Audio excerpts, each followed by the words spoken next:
Kita telah mengenal konsep database dari video kita yang sebelumnya.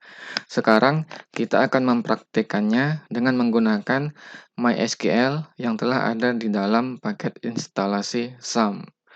Mula-mula, kita buka dulu SAM Control Panel dan kita jalankan MySQL servernya. Sekarang kita akan membahas cara mengaksesnya. Karena kita akan membangun sebuah web PHP, kita nantinya akan mengakses MySQL ini melalui PHP. Tetapi untuk saat ini, kita akses dulu MySQL-nya dari dalam dengan tujuan mempelajari bagaimana sebenarnya MySQL itu bekerja. Ketika kita menginstal SAM, MySQL akan berada di dalam direktori SAM MySQL. Di dalam direktori ini ada dua direktori yang penting, yaitu direktori bin dan direktori data. Direktori bin adalah tempat software MySQL-nya, dan direktori data adalah tempat tersimpan database-nya. Sekarang, kita buka command prompt dengan kombinasi tombol Windows R dan kita ketikkan cmd. Lalu kita enter, maka kita akan berada di direktori Windows User. Kita keluar dari direktori ini dengan mengetikkan cd backslash, lalu kita masuk ke direktori SAM, cd SAM, dan kita masuk ke direktori MySQL, cd MySQL, dan kita masuk ke direktori bin, cd bin. Atau kita bisa langsung dengan mengetikkan cd SAM MySQL bin. Di dalam bin, kita akan memanggil program MySQL untuk mengakses database MySQL. MySQL, hanya saja untuk mengakses database MySQL, kita membutuhkan username dan password. Karena kita memakai SAM, username-nya secara default sudah ada, yaitu root, dan root ini tidak mempunyai password. Jadi kita berikan username-nya -u root, dan passwordnya tidak ada, jadi bisa kita skip passwordnya atau -p-nya. Sekarang kita berada di dalam terminal MySQL. Kenapa namanya MariaDB? Ini karena MariaDB sebenarnya adalah software MySQL juga, karena yang membuatnya adalah orang yang sama. Di dalam terminal database ini, kita bisa melihat database yang ada dengan perintah show databases. Ini adalah database yang ada di dalam MySQL saya. Perintah yang kita ketikkan di sini adalah perintah dalam bahasa SQL. Bahasa ini penting kita pelajari karena kita tidak dapat membuat sebuah website yang dinamis dengan database tanpa kita menguasai bahasa SQL. Minimal proses sederhana untuk create, read, atau retrieve, update, dan delete. Untuk membuat database, kita bisa menggunakan perintah create database, umpamanya kita namakan coba. Jangan lupa, setiap perintah SQL di dalam terminal ini harus kita akhiri dengan semikolon atau titik koma. Maka kalau kita enter, kita jalankan, akan terciptalah database. Dan kalau kita tampilkan kembali daftar database-nya, maka sekarang sudah ada database kita yang bernama coba. Untuk menggunakannya, kita perlu memberitahu MySQL bahwa kita akan menggunakan database coba. Perintahnya adalah use coba. Ini adalah tahapan penting, bahwa di dalam MySQL kita perlu memberitahu database yang mana yang akan kita gunakan. Lalu, di dalam database coba, kita perlu membuat tabel, karena tanpa tabel tidak ada yang bisa kita simpan di dalam database. Jadi, kita deklarasikan sebuah tabel sederhana, misalnya sebuah tabel satu kolom yang isinya nama hewan. Jadi, kita gunakan create table namanya hewan. Lalu di dalamnya kita membuat sebuah kolom yang judul kolomnya adalah nama. Setiap deklarasi kolom di dalam sebuah tabel harus kita ikuti dengan deskripsi apa jenis kolomnya. Kalau kolomnya berisi teks singkat atau teks pendek, maka kita bisa menggunakan jenis varchar. Kalau teksnya berisi angka, kita bisa menggunakan jenis integer. Khusus varchar, perlu kita deklarasikan lagi berapa maksimal panjang karakternya. Karena varchar ini sebenarnya panjang maksimalnya adalah 255 karakter. Diambil dari 2 pangkat 8, yaitu 256. Tetapi kalau dimulai dari 0, maka dia adalah dari 0 sampai dengan 255. Untuk nama hewan mungkin kita tidak terlalu panjang. Kita berikan saja 15 karakter sebagai panjang maksimal varcharnya. Lalu kita tutup, dan jangan lupa titik koma sebagai penutup perintahnya. Kalau kita enter, maka sekarang telah ada tabel hewan di dalam database coba. Untuk melihat daftar tabel, kita bisa menggunakan perintah show tables. Maka ini adalah daftarnya, sebuah tabel hewan. Untuk memasukkan data ke dalam tabel ini, kita bisa menggunakan beberapa macam sintaks SQL. Tetapi semuanya selalu diawali dengan insert. Insert-nya kemana? Ke dalam tabel hewan. Cara yang pertama adalah kita tidak menentukan kolom yang mana yang mau dimasukkan data. Langsung saja kita masukkan datanya. Value, umpamanya ayam. Karena ini adalah teks, value yang kita masukkan harus diapit di dalam tanda petik. Kalau kita tutup titik koma dan kita jalankan, maka sudah berhasil memasukkan satu data ke dalam tabel hewan. Cara yang lain adalah kita masukkan insert into hewan lalu diikuti oleh nama kolomnya, yaitu nama.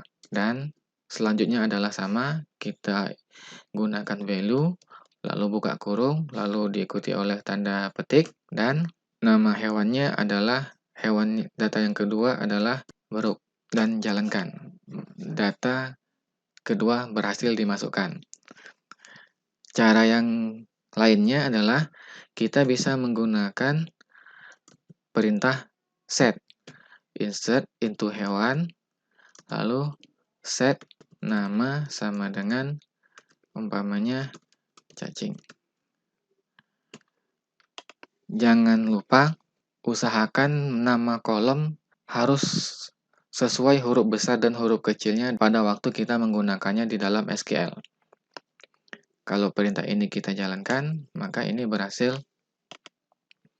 memasukkan data yang ketiga. Cara yang lain lagi, kalau datanya ada banyak, kita bisa menggunakan perintah values. Insert into hewan, values, data yang keempat kita masukkan umpamanya domba. Lalu, koma, data yang kelima, elang. Lalu, koma, data yang keenam kita masukkan umpamanya fish. Tutup titik koma dan kita jalankan. Maka 3 data sekaligus berhasil dimasukkan.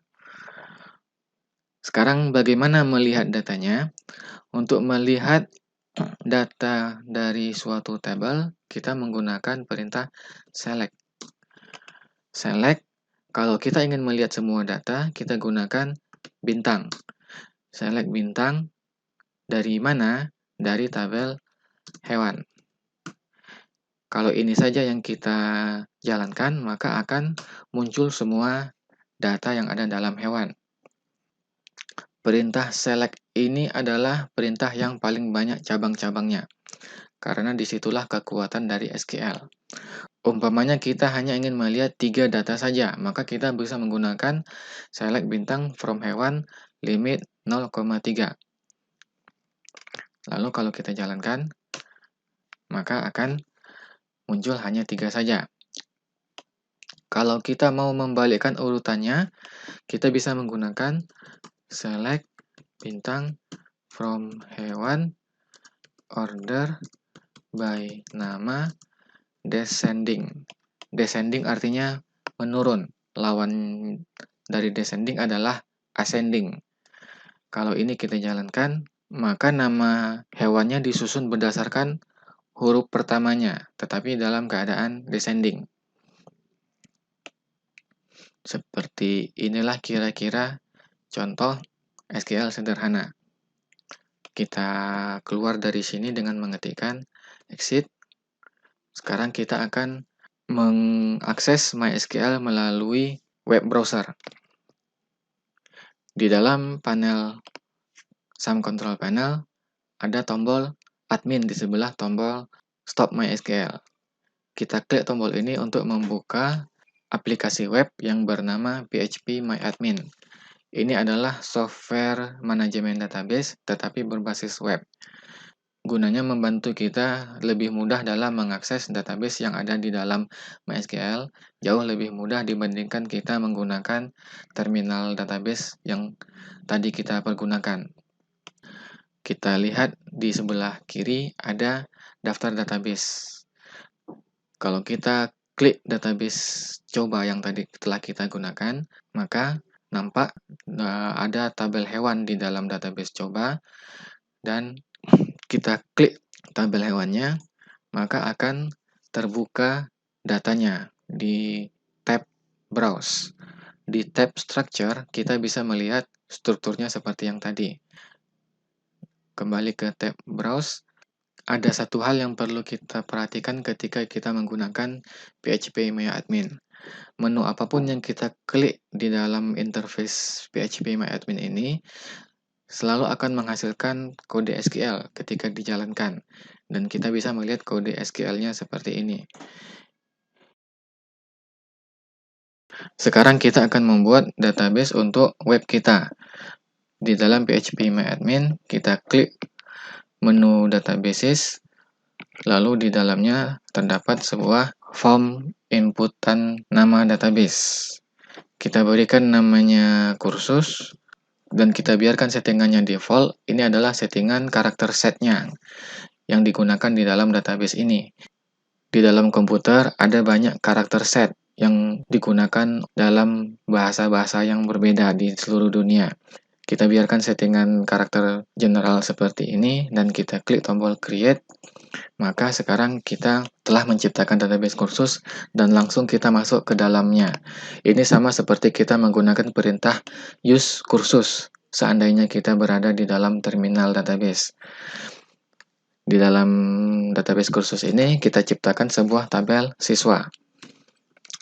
Sebagaimana yang telah kita bahas di dalam video konsep database, tabel siswa yang kita gunakan memiliki 4 kolom, yaitu ID siswa, nama siswa, username, dan password. Jadi, kita beri settingannya siswa dengan number of columns-nya 4, kita klik tombol go, lalu kita dihadapkan pada settingan sebagai berikut. Ini adalah 4 field atau 4 kolom yang tadi telah kita setting. Kolom pertama kita beri nama ID siswa. Jangan gunakan spasi untuk nama kolom. Kalau ingin memisahkan kata, gunakan tanda underscore atau garis bawah. Ada 4 kolom, yaitu ID siswa, nama siswa, dan username, dan password. Lalu pada bagian kedua adalah jenis dari kolom tersebut. Di dalam database, setiap kolom atau field harus ditentukan jenisnya. Kalau kolom ID, karena isinya adalah angka-angka ID, maka kita berikan jenisnya integer. Dan panjang maksimalnya kita berikan 10. Untuk nama siswa, karena dia menyimpan nama, kita berikan tipenya varchar, dan kita batasi nama siswanya 100 karakter. Untuk username juga varchar, kita batasi panjang maksimalnya 20 karakter. Untuk password juga varchar, hanya saja password ini nantinya akan kita beri enkripsi. Karena itu panjangnya nanti bisa sangat panjang, tergantung enkripsi yang kita gunakan. Jadi untuk amannya saya gunakan saja 100. Lalu bagian berikutnya, di bagian indeks, khusus untuk kolom ID, kita berikan dia indeksnya primary, karena ini adalah nomor indeks utama dari tabel siswa ini. Lalu kita klik Go untuk men-settingnya. Khusus untuk username juga kita beri indeks. Sifat indeksnya adalah unik, karena tidak boleh ada username yang sama dari setiap user. Jadi kita beri indeksnya unik. Kita klik tombol Go. Lalu khusus untuk ID juga ada settingan lain lagi, satu lagi, yaitu auto increment. Apa ini auto increment? Ini diberikan untuk nomor urut. Jadi seandainya kita mempunyai 3 buah data, sewaktu dimasukkan data keempat, secara otomatis data keempat akan mendapatkan ID 4. Lalu kalau dimasukkan lagi data kelima, secara otomatis akan mendapatkan ID 5. Jadi secara otomatis dia bisa menggunakan nomor berikutnya. Jadi kita aktifkan auto increment untuk ID siswa ini. Seperti itulah kira-kira settingannya. Kita simpan tabel ini dan klik tombol save. Di dalam PHP-MyAdmin, kita bisa memanfaatkan menu insert, yaitu memasukkan langsung data ke dalam database. Tampilannya adalah sebagai berikut. Untuk field nama siswa, kita berikan saja namanya umpamanya Sinmoto. Dan untuk username-nya kita berikan saja Mo.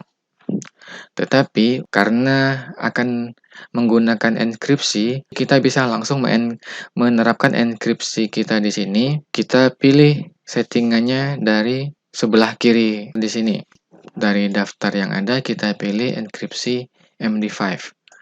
Maka nantinya 1, 2, 3 ini ketika disimpan dengan MD5 akan tersimpan dengan kode unik.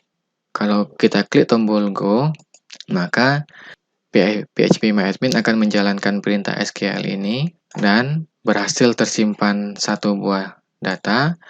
Untuk melihatnya, kita bisa mengklik tombol Browse. Inilah dia datanya, dan kita lihat password 123 berubah menjadi kode unik seperti ini.